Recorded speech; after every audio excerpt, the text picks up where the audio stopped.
Greetings, everyone. It's Katira Poland. I am the CEO of Love for Words and the hostess of Editor Knows Best podcast here on Anchor. Anchor is a free platform. You have access to tools that allow you to record and edit your podcast right from your phone or your computer.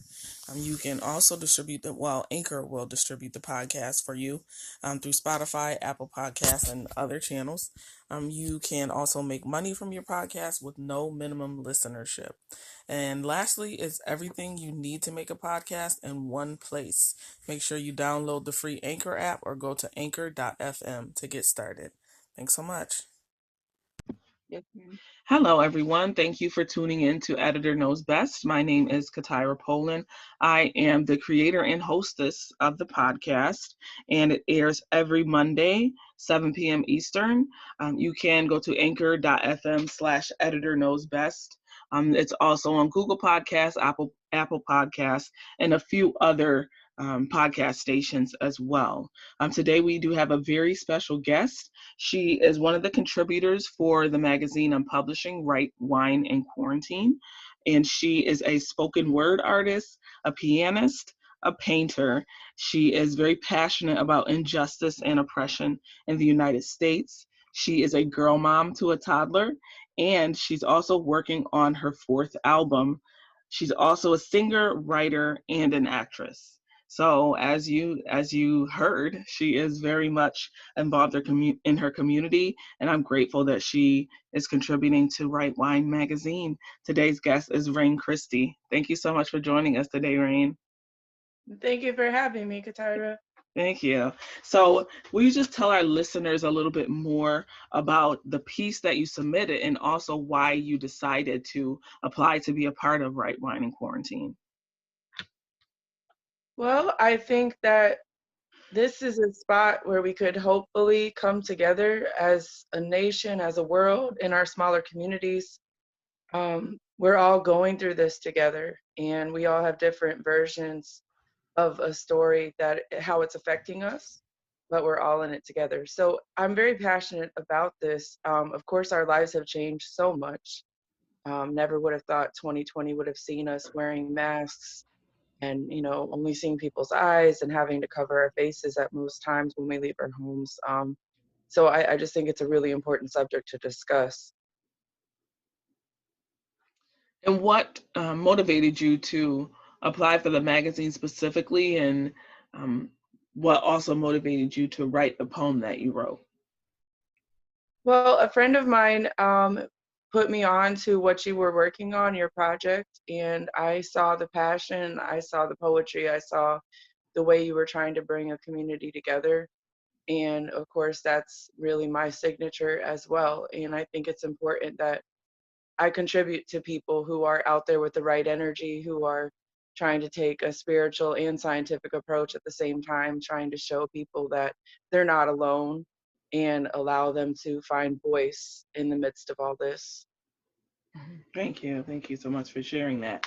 And I know everyone heard in the bio that Rain is a spoken word artist, and our audience is mostly consists of authors and writers, but they may not know what that is. Do you mind telling us a little bit more about what you do as a spoken word artist? Not at all. Old-fashioned poetry was often written, and maybe a writer would share by reading. Spoken word takes it to a different place. You are performing your poetry passionately, often in front of large audiences, and often for a cause. So, spoken word can be slam poetry, it can be Def Jam style poetry, it can be all kinds of different venues that you might find yourself involved in, but often we use our gift as a way to connect people and to show them some of the social ills that we have in this society and wake them up to things that maybe they've been feeling but they just didn't know how to voice, and the passionate performances just really stir the audience and make them react and make them feel connected. Okay. And is there anywhere that our audience could see some of your performances if they were more um, interested? I do have a website, rainchristie.com. Before Corona and before my baby was born, I was performing a lot. Right now, I'm trying to come up with some creative ways, which is another thing that inspired me about what you're doing, Mhm, still keep my voice out there, to still mhm, be a part of my community. Um, we're doing a pandemic play series that I'm involved in about ancient Egypt. But everything that I am can be connected to through my website, rainchristie.com. I do have a YouTube channel. I'm not as digitally present as I would like to be yet, but I'm working on that right now. mhm. Awesome. Awesome. And what are some of the key lessons that you've learned about yourself during this pandemic? I have a lot of anxiety with the mask on because some of my trauma history and just having asthma most of my life. And I'm sure that I'm not the only person that feels that way. Um, I feel like it it's really a very ironic and sad connection to me that, what George Floyd went through as he was saying, "I can't breathe," and at the same space, we're saying, "I can't breathe" with masks across our face. And it's a reminder every time to me to remember that I can breathe and I have life, and that's a blessing and a gift. Yes. And it really just makes me more passionate to get back out there and work with Black Lives Matter and work with people that are fighting for equity and justice for all people in our country. Yes, thank you. Thank you for sharing that, personal aspect of how it can be traumatic for you. And for our listeners who may be experiencing some of the same anxiety, what would you recommend to them and what things have you done that have helped you? Well, I'm a yogi, so I do a lot of breathing exercises, and that has been helping me. I also teach dialectical behavior therapy at the residential center that I work with children ages 13 to 19. And that does a lot with using skill sets to get through emotional, dysregulation. So I've used several of those actually. And then essential oil is kind of nice in a mask. If you put a drop or two of your favorite essential oil, then it feels a little less restrictive and oppressive. Mm. Those are really great recommendations. I'm sure that our listeners appreciate them, and I also appreciate them. So, what do you consider your greatest accomplishment during this pandemic? The work that I'm doing with the kids in residential to me is probably the biggest thing that I've been able to contribute because, of course, their level of anxiety has gone up drastically. They've suffered things that a lot of people may not even understand or think about unless they had been through it or witnessed it before. And they have, had their home visits taken away and their school got shut down. And being in residential care, that means you're stuck in a residential unit 24/7. um, it's caused a lot of extra anxiety for kids that are already suffering from their trauma histories, from the things that they've been through. And so it's just made me have to get up and find more in myself and get extra creative Yes. and extra patient.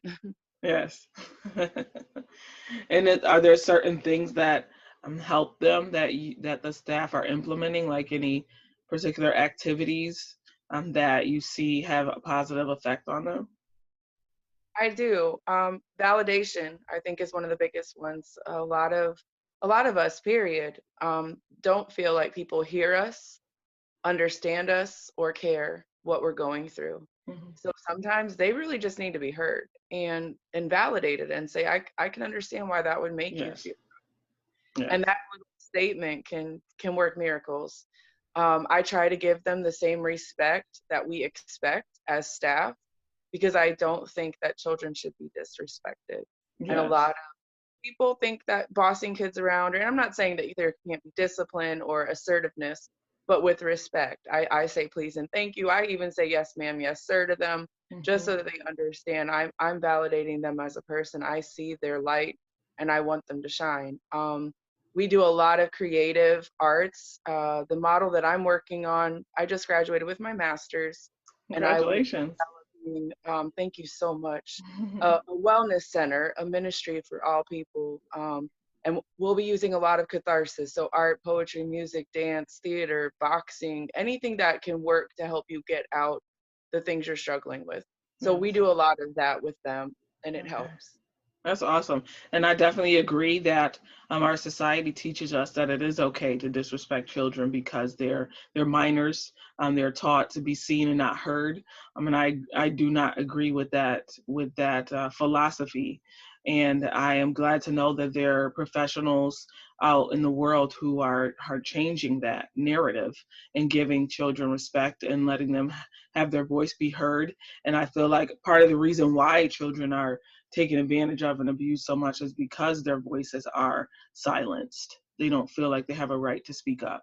So thank you so much for being in your role. I'm a former social worker and I've worked with, youth who are facing lots of challenges and anxiety, depression, abuse, etc. So I can definitely understand the hard work that you're putting in and definitely grateful for that.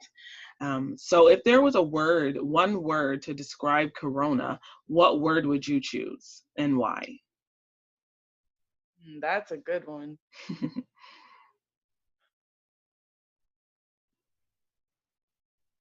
I think I'm trying to find like this big magnanimous word, but I think just challenging would probably be my one word. And I would just say that each of us have had our lives completely changed in the space of a couple days. Yes. As Corona was recognized as a pandemic, and in a couple weeks and into March, as all the things started to change around us.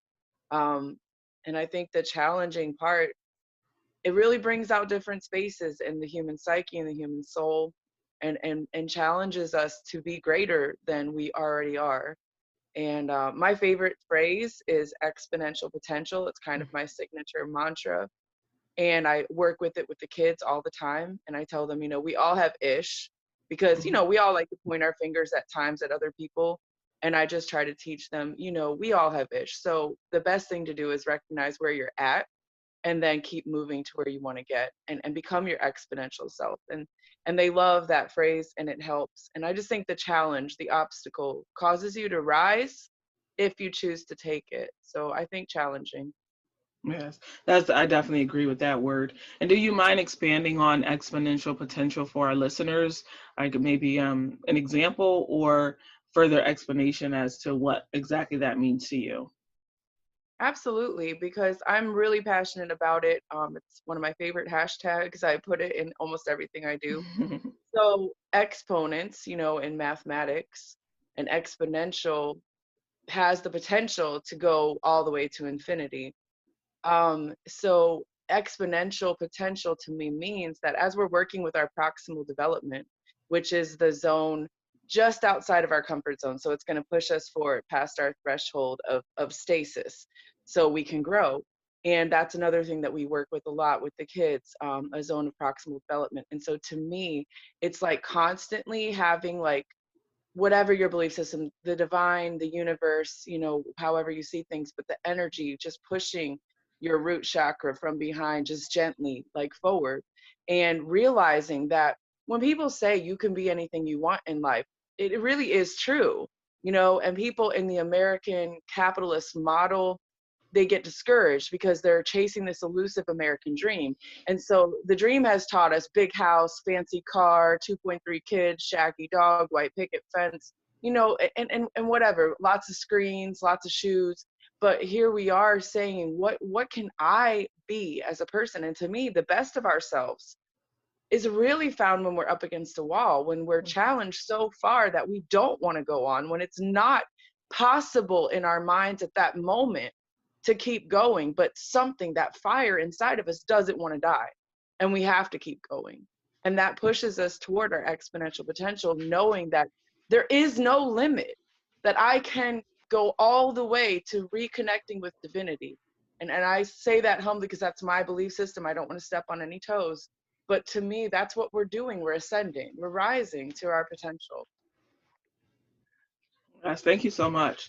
I definitely appreciate that and agree with your mantra. So thank you for letting us in on that. So as a contributor to Right Wine and Quarantine, the listeners and myself would like to know, what role did wine play for you during the pandemic?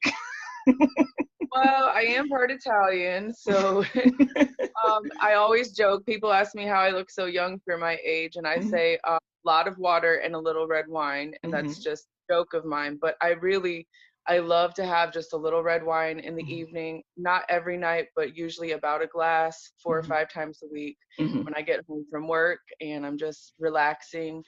Um, I just like the way it feels earthy, it feels connected. And I definitely am a wine connoisseur. I'm a little bit of a snob. I have somewhat of a magical power of judging a bottle and feeling its vibe, feeling its energy. And long before I started drinking red wine, one of my old best friends would be amazed because I would pick her wine, and she's like, "But you don't even drink it." And then after a while of bringing her bottles of wine, I fell in love with red wine. So that's all I drink now. But Okay. And were you a wine drinker prior to the pandemic, or is that something that you think has been um, have you started drinking it more to help, or what is the relationship from pre-pandemic to now? I've been drinking red wine probably for about 20 years or so Oh, since okay. that friend got me, turned on to it. But I don't think I've drank any more, any less since the Okay. pandemic. Um, I think I've just, because to me, it's heart healthy to keep it just about one glass. Yes. So most nights that's what I do because I know Yes. it's good for your heart and your digestion. But when we drink too much, it's toxic.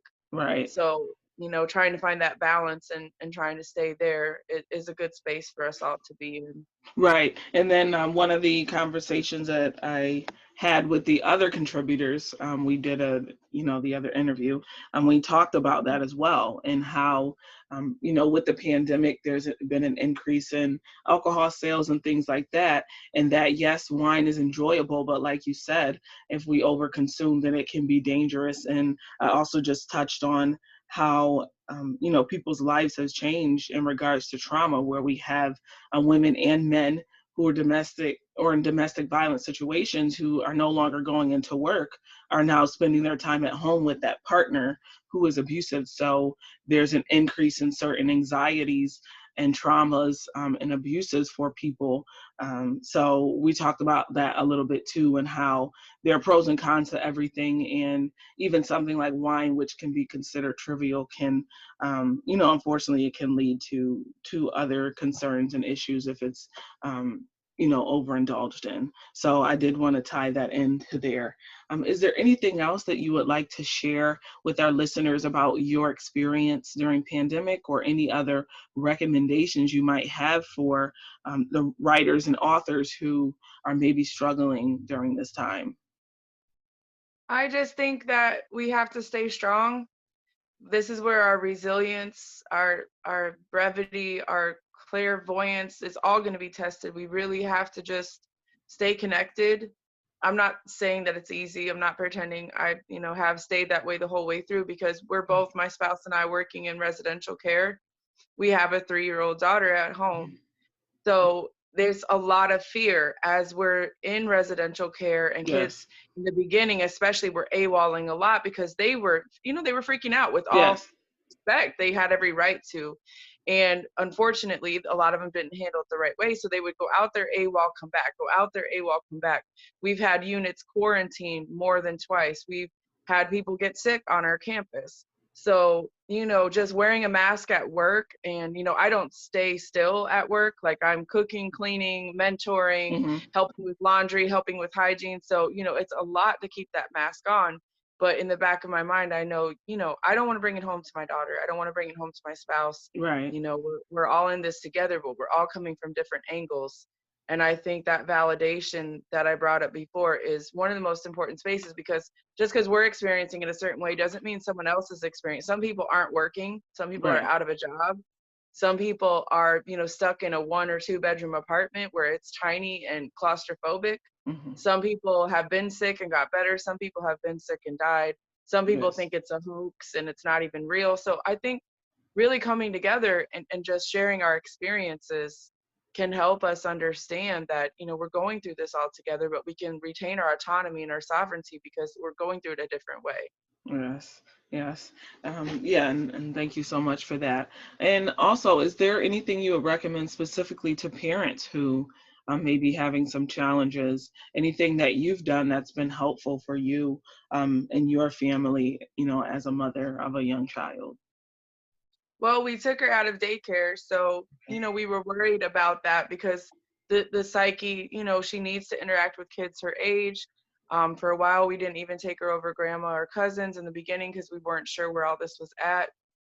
So just really trying to make sure that even though I'm super tired when I come home from work, or, just making sure she gets the interaction she needs, Hmm. that she's still developing at the rate that she's supposed to be. Hmm. Taking her for rides in the car and playing music, and just, taking little walks around the property to look at leaves or whatever, just trying to make sure she's not stuck in, because she's 3. We can't have a full conversation yet. So I can't explain to her everything that's going Right, on, and I don't want it to damage her. So that's been probably my greatest fear, and the greatest push for me is just trying to make sure, like with my kids at work, they're teenagers, I can talk to them, right, but she is so little, and she's very smart and her language is advanced, but she can't have a full conversation yet. right. So, yeah. Right. Yeah. And thank you so much for sharing that as well. And one of the other exciting things that I wanted to know more about is that you're working on your fourth album. Can you tell us a little bit more about, I guess, what genres you work in and what it's like to be a part of the music world?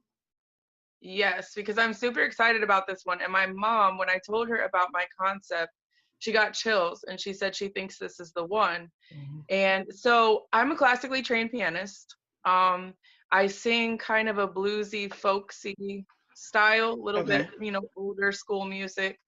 um I do my spoken word. So I my first album mixed it all together. My second album was just spoken word, me and a microphone, no beat, no nothing, just raw voice. And my third album was all classical piano, all instrumental. So the fourth album is super exciting because I have a wonderful young woman who is from Rochester, and I met her here. And then she moved out to LA, and God has really blessed her, and her work has taken off. So she's a music producer, and she's agreed to the project. She's really passionate. She's going to sample me, and she has access to all my music, Mhm. and she's going to sample me and make beats. And then Mhm. I'm going to do a slow poetic rap over them. Okay, awesome. Awesome. That's definitely exciting. I'm looking forward to that project. I'm very happy for you and glad that you're, continuing in your music career and your journey. So for our listeners, will you just tell us where we can find your work, where we can learn more about you, where we can connect with you and make sure we are up to date with what's going on with Rain? Absolutely, rainchristi.com. So that's RAINCHRISTI.com. It's under construction right now, so Okay. hopefully be patient with me, but you can still access everything. So I have a blog spot where I just write prose and share my poems. I shared some of my school papers. You can connect to me in many different ways through there. My YouTube channel definitely has videos of shows that I've done all over the world, Vietnam, Tampa, California. So, I really just think that music to me is the universal language. I can play the piano and share what my soul is trying to say with no words, Mm-hmm. and I feel like people feel that. And I have a lot of respect in the community. I've sold a lot of albums just the old fashioned way, like word of mouth, and Mm-hmm. mailing them all over the world. Hmm. So I'm ready to step that up to the next level. I have somebody I'm working with right now to help me with the digital stuff, especially now with Corona. So yeah, I'm really excited about the next chapter. That's awesome. And what's your YouTube handle or your YouTube log? Oh, and I'm so sorry. I should know this. This is where I show how digitally inept I am. But if you go to rainchristi.com, there is Okay. a hot button. There's a link right on the page. You can go. Perfect. Okay, well, that is awesome. Thank you so much, Rain, for your time and telling us more about yourself. And of course, thank you for being a contributor to White Wine and Magazine. I wish you continued success and blessings. And thank you all for listening and tuning in today to Editor Knows Best. Again, it airs 7 p.m. Eastern every Monday, and you can visit anchor.fm/editor knows best to tune in. Thanks again, and everyone be safe and be well. Good night. Hello, everyone. Thank you for tuning in to Editor Knows Best. This podcast is created by myself, Katira Poland. I am also the hostess of the show. And today we have very special guests. I am going to be publishing a magazine, and the title is Right Wine in Quarantine. And we have four of the five contributors on today's show. So I'm very excited to get started. You can listen to the podcast on anchor.fm/editor knows best, and it airs every Monday 7 p.m. Eastern. So we're going to jump right in. I am going to have the guests introduce themselves with their name, also the name of their contribution to the magazine, and one word to describe um, COVID-19 and the pandemic that we're going through right now. So I am actually going to go ahead and get started with Shannon Sproul. Thank you so much to everyone for joining us, and I'm excited to hear from you ladies. Hi, my name is Shannon Sproul, and the title of my article is Isolated and Undistracted. And for me, the one word to describe the pandemic, I would say it was fearful. Thank you so much for sharing that. And I am going to transition over to Nancy Steinkemp. Thanks so much for joining us today, Nancy. Thanks, Katira. Yes, I'm Nancy Steinkamp, and the name of my piece is Until Further Notice. And I would say one word to describe the pandemic, COVID, is stressful. Thank you. And last but certainly not least, we have Sarah Collins. Thanks for joining us today, Sarah. Thank you so much, Katira. So excited to be here and rub shoulders along with these other talented ladies.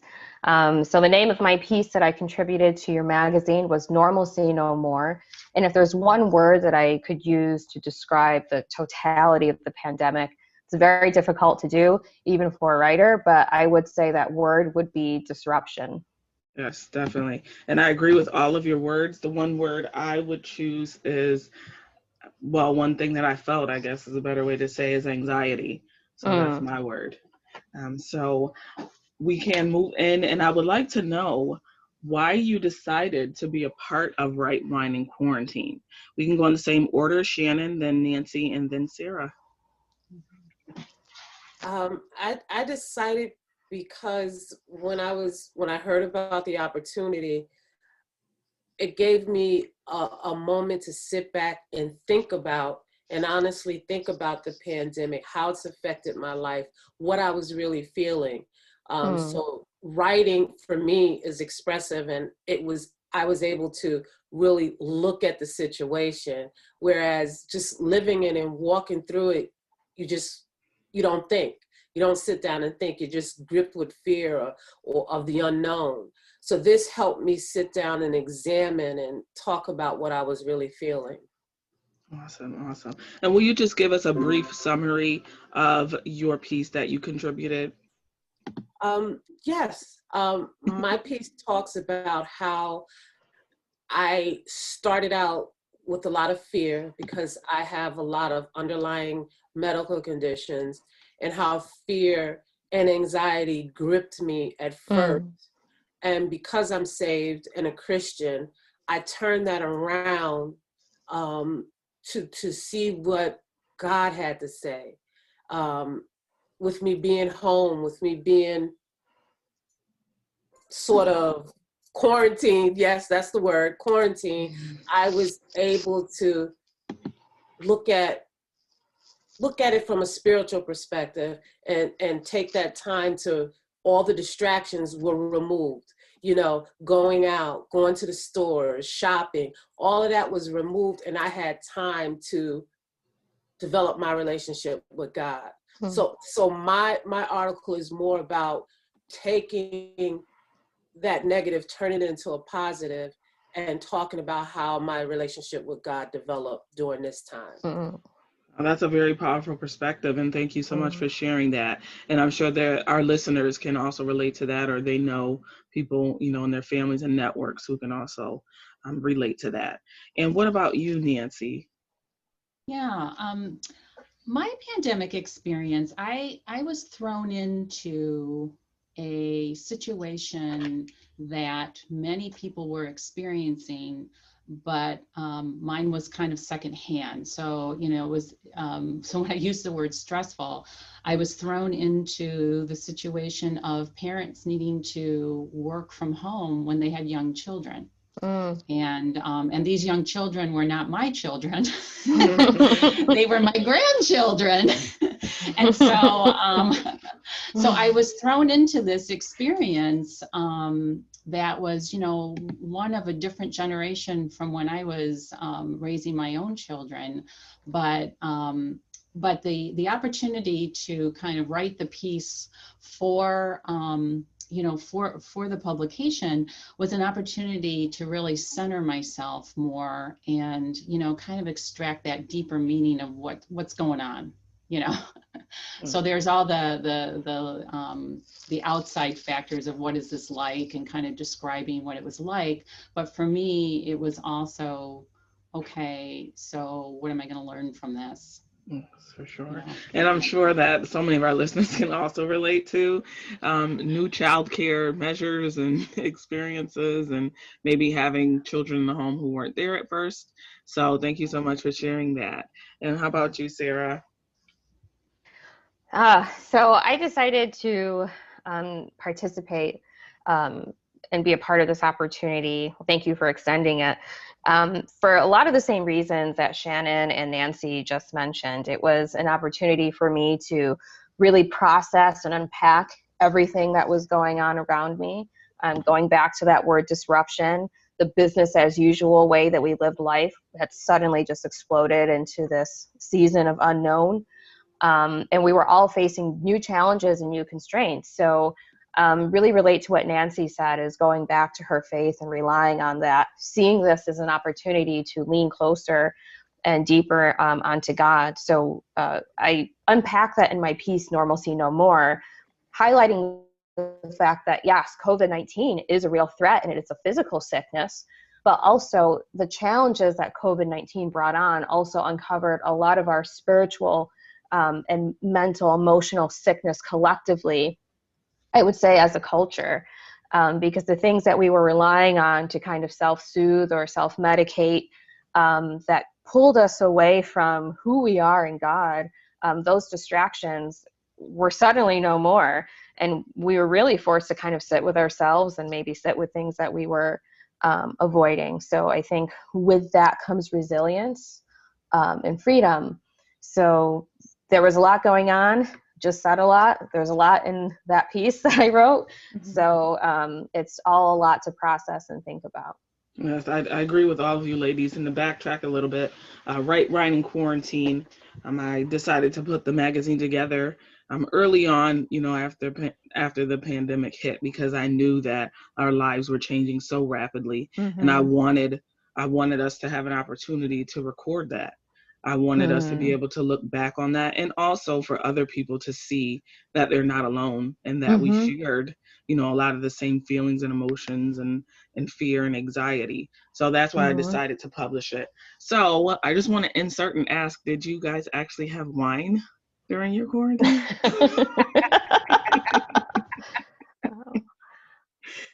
Well, I did, but not so much as a means of self-soothing. Mm-hmm. To be just keep it 100% real and honest, I haven't always had a good relationship with alcohol. Mm-hmm. You don't have to be an alcoholic to not have a good relationship with alcohol. So this was something that I was convicted of, not only in therapy, but even coming to faith. And if you guys want to hear that story, that's another podcast that I did with Katira.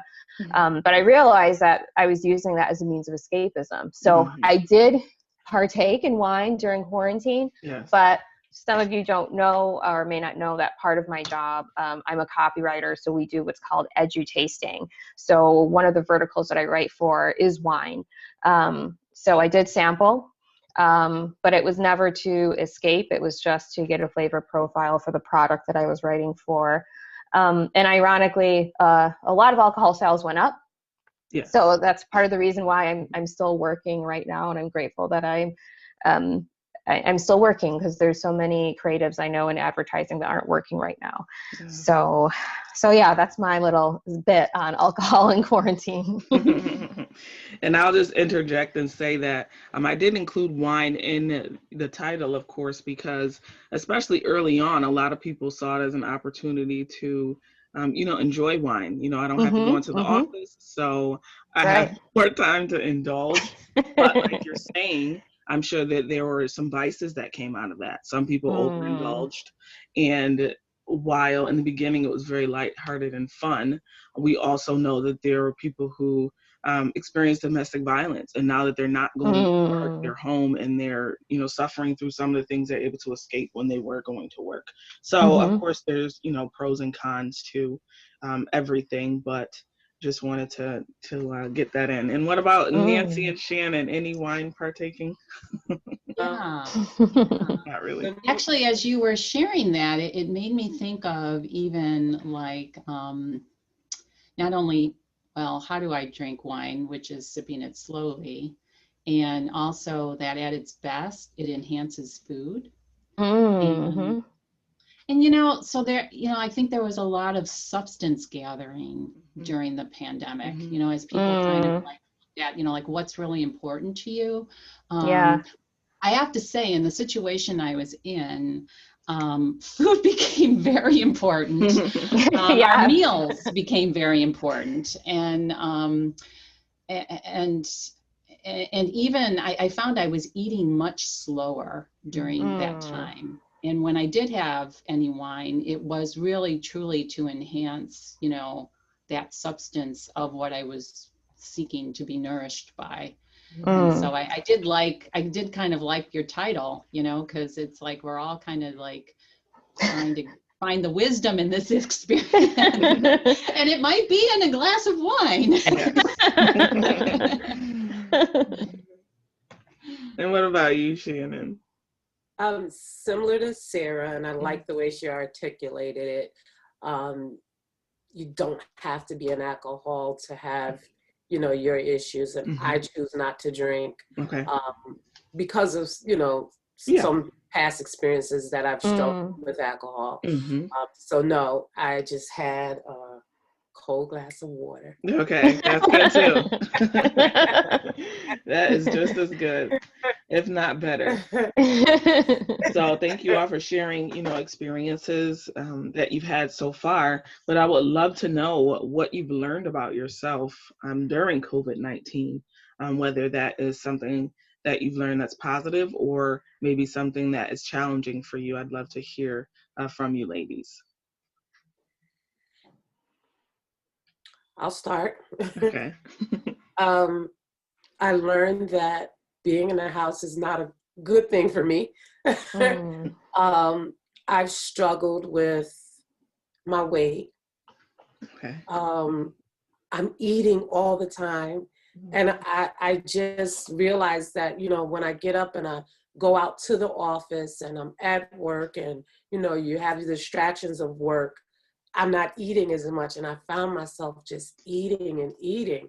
And it's like, it was a wake call when I went to the doctor recently and got on the scale, and I'm like, holy crap, what am I doing to myself? So that was an eye opener, like, okay, you got to change your habits. And I think I was eating to, I don't know, I'm an emotional eater. So I think that was a lot of it. And I had to realize that being in this house was affecting me emotionally, where I didn't look at it that way. I was getting to the point where it's like, I'm in this, I have a home office at home. So it's like, I'm in this office where at work, I would get up, socialize a little bit, go to the bathroom, take a walk down to the cafeteria, those type of things. But being home, I found myself sitting in front of my computer all day until lunchtime. Take a break, get something to eat, and I'm back here until 8 o'clock at night because I work a later shift. And it was like I wasn't moving from this desk, and I didn't realize how it was affecting me emotionally. In the first couple of months, I didn't go out of the house either. I was gripped with that fear because I suffer from rheumatoid arthritis. I'm diabetic. I have COPD and asthma. So all of those things made me fearful to leave the house. Yes. So I'm the type person, Katira knows, I'm going here, I'm doing this, I'm on the go. Yes. So that was taken away, and it was like, I had to at one point stop and say, wait a minute, you got to change something up here. So I started thinking of things to do. I go out on Saturdays and I record my churches, because we record the worship experience as opposed to people coming into the church. So I did that. I would go to outdoor places. I realized that I could not sit in this house and just, because it was making me crazy. So I mean, I learned that about myself, that I need that fresh air, that something to do. I don't know. It was just a wake up call that I had to think of other creative ways to express myself, or to do things, or to get out of this routine of just sitting in the house. I mean, I felt like a prisoner at one point. I really did feel like I was a prisoner in my home. I've now incorporated things, even if it's just going outside for a little while, take a walk, go get some fresh air. I don't have to be around people to do that, So I had to rethink how I was handling the situation and find a healthier way for me to handle it, if that makes sense. Yes, that definitely does. And I'm sure our listeners, that resonates, especially with us women. We're always paying attention to what we look like, and how much we weigh and things like that. But the important part of that is health. So you do want to make sure that you have alternatives. And thank you, Shannon, for sharing that challenge, and also giving some examples on how you overcame it. And I'm sure our listeners appreciate that advice as well. So I will transition over to Nancy, and then we'll have Sarah give us some feedback. Yeah, it's really interesting because my pandemic experience in the beginning was very different than most people, because I actually was seeking more time in my home, because I was living in my daughter's home. And then when I would go home on the weekend, everything was really condensed, and, and trying to kind of like make up for lost time. And so there was a certain stress in that. And I wasn't really quarantined in my home with all my stuff. And I realized in that experience, though, that it would have been that it was very easy for me to get turn my attention to the grass is always greener on the other side. And I did find myself really having to say, in the situation you're in right now, you need to appreciate each moment, because I'm getting a very unique opportunity here to be with my family, which is something I always want more of. So it's like, so then to have so much of it, was causing some stress. But then I went, well, wait a second.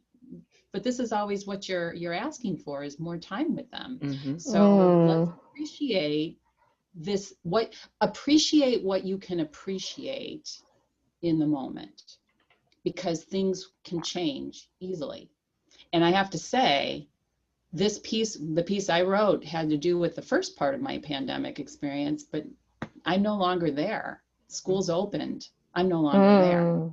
So now I got the flip side of what everyone else has been experiencing, including people who are missing that time with their families. So these children my grandchildren that I was able to be with 24/7, who sometimes it could be stressful. I now have the flip side, where now I'm missing them, because I'm not seeing them like I saw them. And so now there's different things I need to pay attention to truly be present for. What are the beautiful moments in life? And what are the things that, when I'm really, really paying attention, bring me joy in each day? And so, I think the pandemic has been pushing us harder and harder and harder to look at what is the substance of our life that we need to pay attention to. So in some ways, my learning has been to be more aware of, well, what are those moments?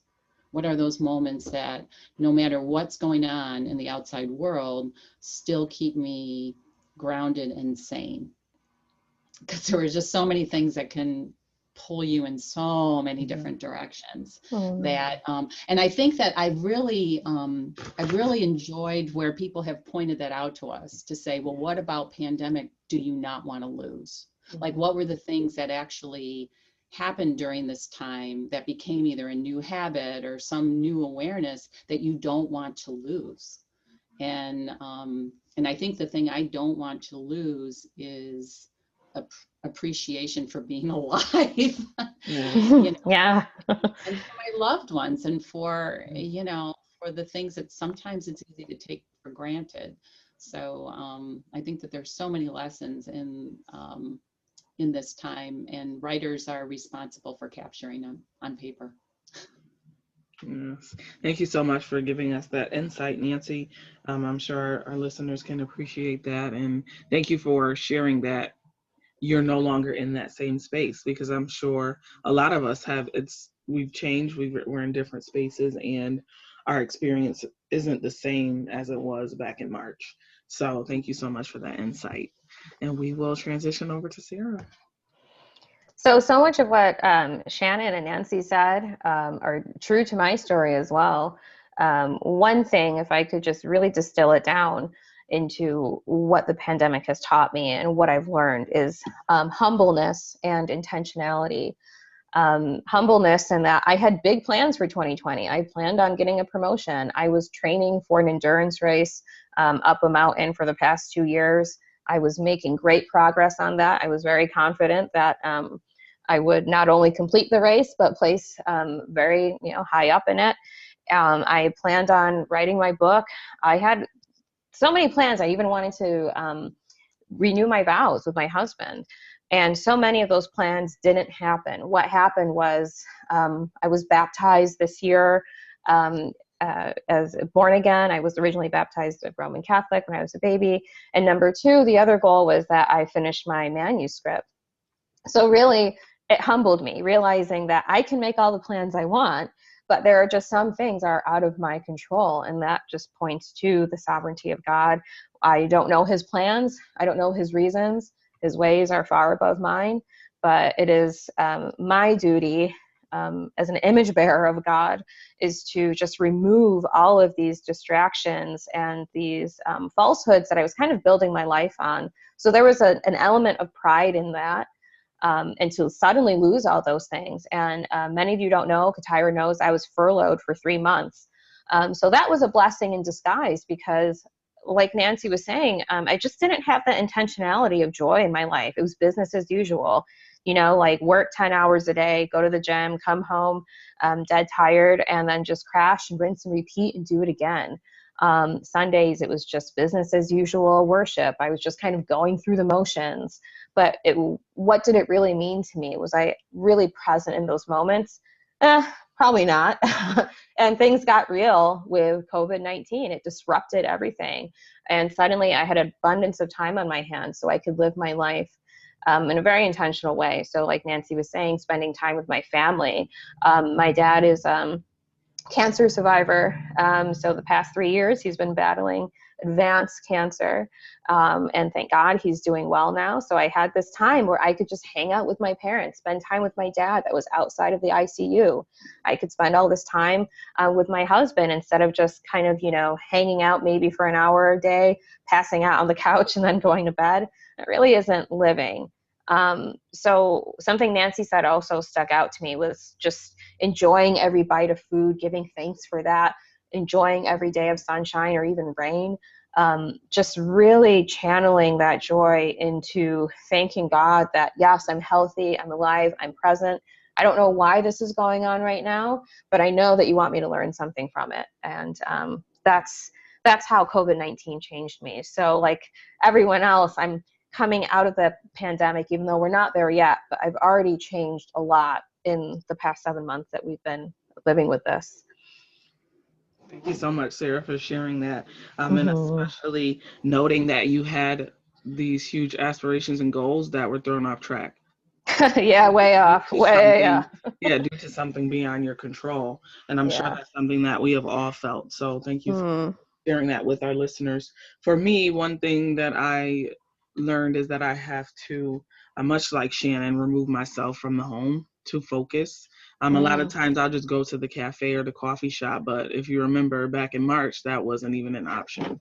So I Mm. was kind of going stir crazy with that. But fortunately, now, some of the establishments are open. So there are times that I'll just go, even to the library. So like Mhm. Shannon said, it doesn't have to involve interaction with other people. It's just a change in environment, and it Mm. helps me to focus. So that's one of the things that was Mhm. highlighted for me. And again, thank you all for sharing.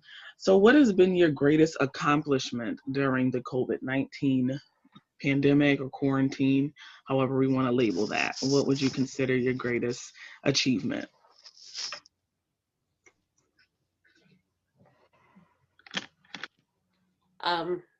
For me, it was refocus.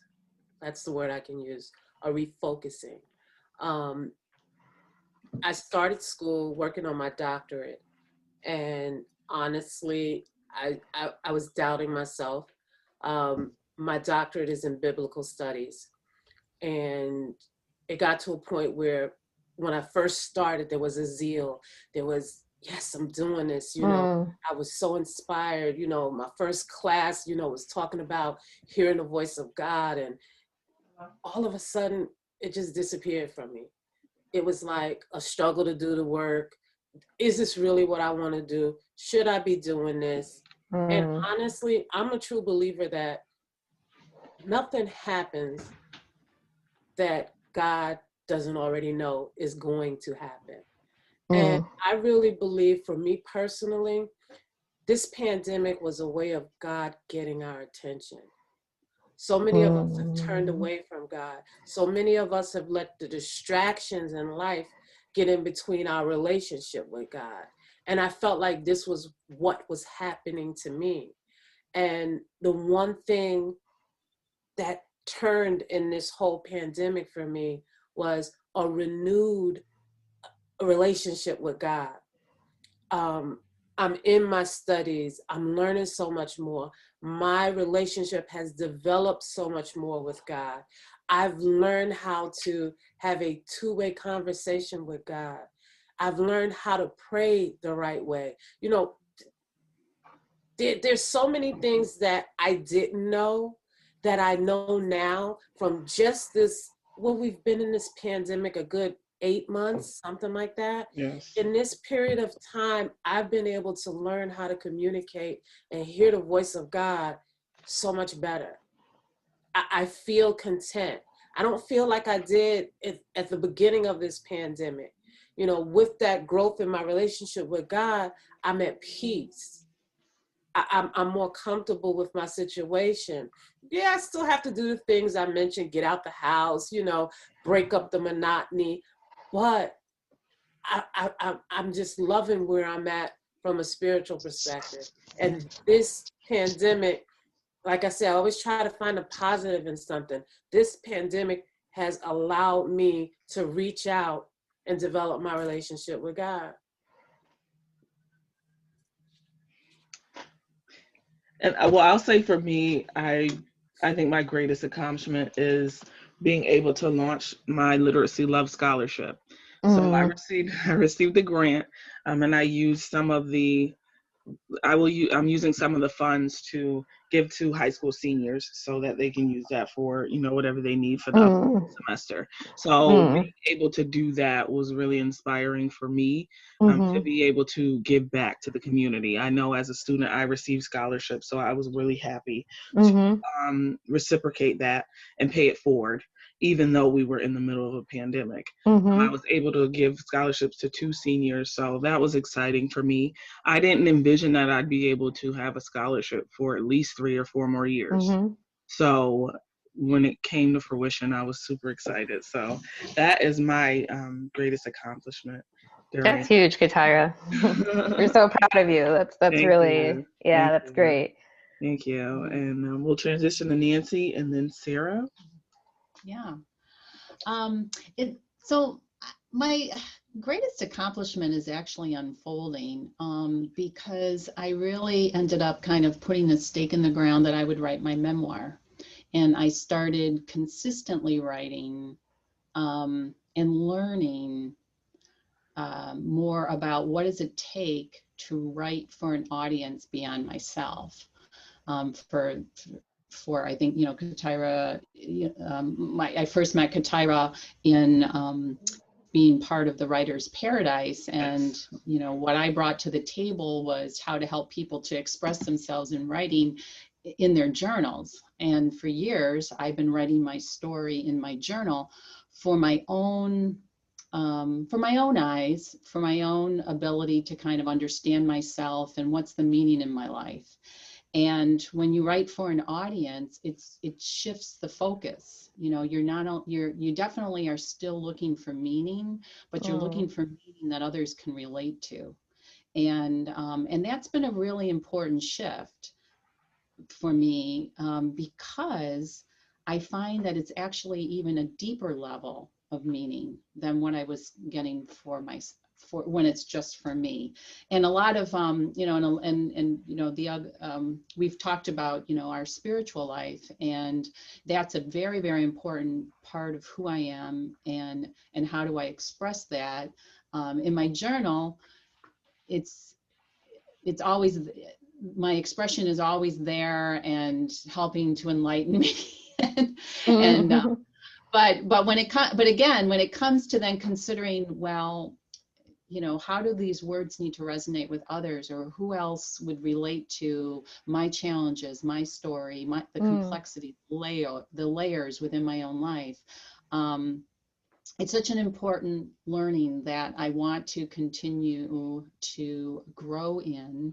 And I would say that part of the accomplishment is really connecting with strong women in my life. For right now, part of my own life theme is really kind of looking at how some of women's voices have been suppressed in our culture. And so I think that the power of story is so very important. And I'm rediscovering it in a really new and awesome way. So it's kind of like, almost like took growth, like this plant just took growth during the pandemic. And I'm really excited about the potential of really not only continuing to express myself, but learning from that process. And so it just feels very, I feel like I've published it already.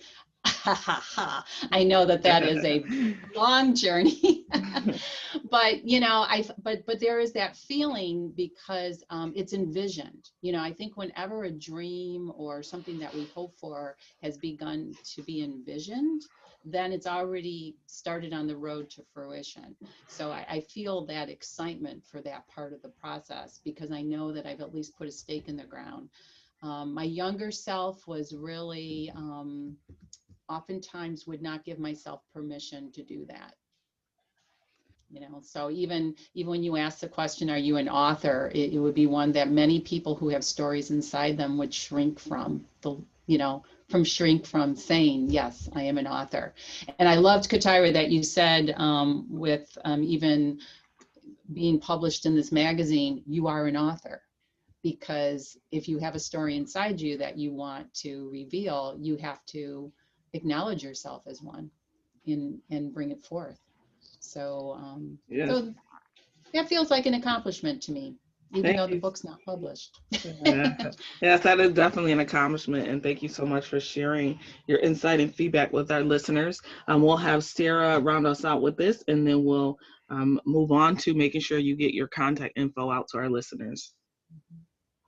Okay, so the biggest takeaway that I have from COVID is just resilience. So there's a couple things that I think were big accomplishments. One was taking my poetry collection, editing it down to a manuscript. Thank you, Katira, again for editing that. It was wonderful. And being on the cusp of publishing that, because it's my story of my journey with mental health, with anxiety, with depression, with very severe depression, coming to faith and part of that and leading a completely different life. So I think a lot of people can relate to that struggle with mental health and feeling that despair and hopelessness. But really, I mean, that was a great accomplishment, don't get me wrong, but it was just the small, faithful acts of obedience every day, the things that I used to look at as a duty, I found delight in them. Washing the dishes, folding the laundry, making the coffee, cooking dinner, spending time with my husband. I shouldn't say that that was a duty, but it was, you know, at the end of a long workday, sometimes I was just exhausted and emotionally spent. So I didn't really have that wherewithal to be intentional, to be present when we're just trying to have dinner. So it's those small acts of obedience that we do every day that seem very ordinary, but just finding delight in those, that I think that glorifies God when we do those things. So finding the joy in everyday life was my biggest accomplishment. Awesome. Thank you so much, ladies. I'm going to have you just share where our listeners can find your websites and your contact info. And we'll go ahead and do Sarah, then Nancy, then Shannon. So a website is to be released very soon. It's being updated right now with my store. So everyone will be able to find me there. But for right now, you can find me on Twitter and Instagram at @SCollinsMarie. That's @SCollinsMarie. Stay tuned for any updates about my new poetry collection, Recovery from Unusual Attitudes. Thank you. Awesome. My website is wisdomwriting.org, and it's no space between the two words. And you'll find my contact information. My email address is nancy@wisdomwriting.org, and all my other links are there as well. You can find my contact information on my website. And my website is author Shannon Spruill, and Spruill is spelled S-P as in Paul, R-U-I-L-L, authorshannonspruill.com. And all of my contact information is there. Thank you so much, ladies. And I need to make sure I mention there is a fifth author, Latoya Palmo, who didn't join us, but she is the fifth person who has contributed to our magazine. She does have a Facebook page, Latoya Palmo, so make sure you follow her there. Thank you all for tuning in to our awesome episode today. As I shared previously, Editor Knows Best airs every Monday at 7 p.m. Eastern on Anchor, Google Podcasts, Apple Podcasts, and some other podcasts out there. So make sure you tune in. And again, my name is Katira Poland. I'm the creator and hostess. Thank you all for listening. Thank you to my guests, Sarah, Nancy, and Shannon. And I hope you all are safe and continue to be well. Thanks so much. Thanks, Katira. Hello, friends. I'm musician, singer-songwriter, and music nerd Charlie John. I host a music-based podcast called Mad Sound Radio, where I interview friends of mine who are singers, songwriters, music producers, and many more in the music industry about their craft and how they honed it. New interview episodes are available wherever you get podcasts every Wednesday morning, and video of each episode is uploaded on our YouTube page at the very same time, in high quality. We also host a Writers Roundtable live once a month on our Facebook, YouTube, and Twitch pages, where myself and 3 or 4 others will play our original music and then chat for a while afterwards. Check out our Facebook page to learn more about when we go live, and check out madsoundradio.com to join our newsletter. Once again, that's madsoundradio.com. Thanks so much.